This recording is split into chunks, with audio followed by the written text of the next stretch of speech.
राधे राधे सभी हरिभक्तों को। आशा है आप सब लोग स्वस्थ होंगे। कार्तिक महत्व 24वां अध्याय। कृष्ण और वेणी आदि नदियों की कथा।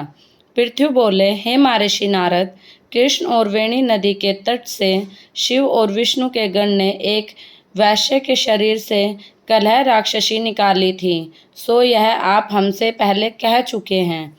ये उन नदियों का प्रभाव है अथवा उस क्षेत्र का है।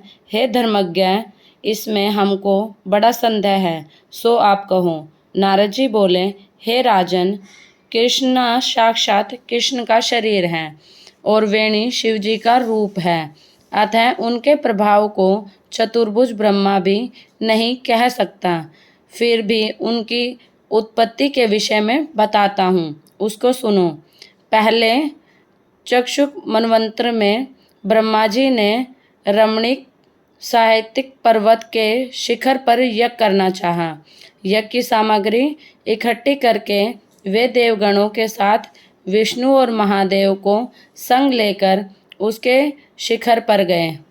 ब्रह्म देवता मुहूर्त में भृंगी आदि मुनियों ने उनकी दीक्षा विधान के लिए एक बड़ी सभा की और उनकी सबसे बड़ी सवरा नामक की पत्नी को बुलाया। वह धीरे धीरे चली।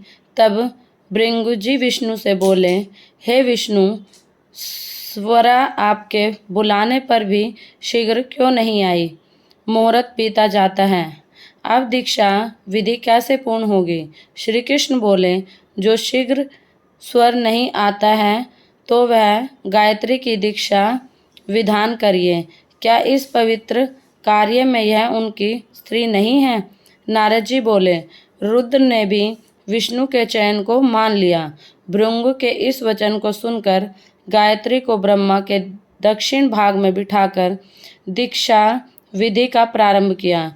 भृंगु जी ब्रह्मा जी की दीक्षा विधि पर ही रहे थे कि इतने में ही यज्ञ स्थल में स्वरा आ गई और गायत्री की ब्रह्मा के संग दीक्षा की हुई देखकर सोतपने की ईर्ष्या के कारण क्रोध कर बोली। स्वरा बोली, जहाँ अपूर्वजों का पूजन होता है और पूर्वजों का पूजन नहीं होता, वहाँ दुर्भिक्षण, मरण और भय ये तीनों वस्तु होती हैं। जो यह दीक्षा भाग में मेरा आसन पर बैठी है, इससे यह गुप्त रूप वाली नदी होगी और सदा अदृश्य रहेगी। और मेरे आसन पर मुझसे छोटी को बैठा दी है, इसीलिए तुम भी सब जड़ बनकर नदी होगे। तब गायत्री ने भी उसके श्राप को सुनकर क्रोध के मारे कांपते हुए होठों से देवताओं के रोकने पर भी स्वरा को शाप दे दिया। गायत्री बोली, ब्रह्मा जी, तेरी भांति मेरा भी पति है, तूने मुझको व्यर्थ शाप दिया है, इससे तू भी नदी हो जा।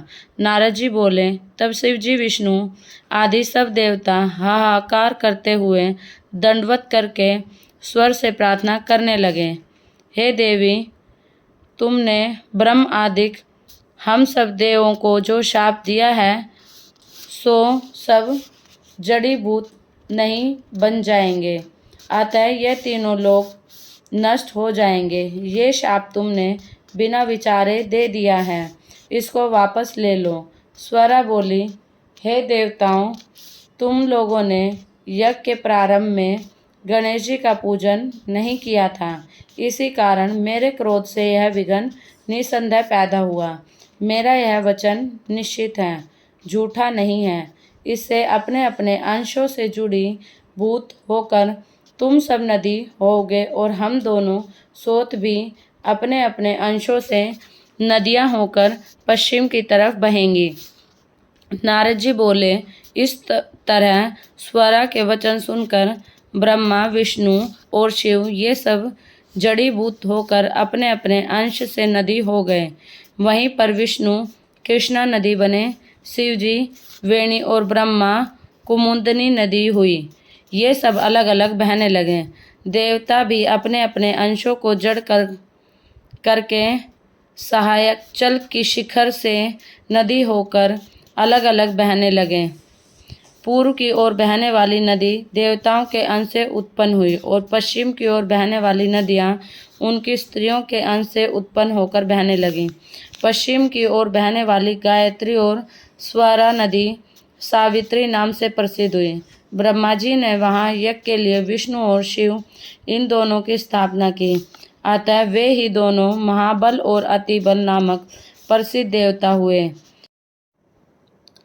कृष्णा और वेणी की चर्चा को जो भी मनुष्य सुनेगा और सुनावेगा उसको उनके दर्शन और स्नान का फल मिलेगा। राधे राधे।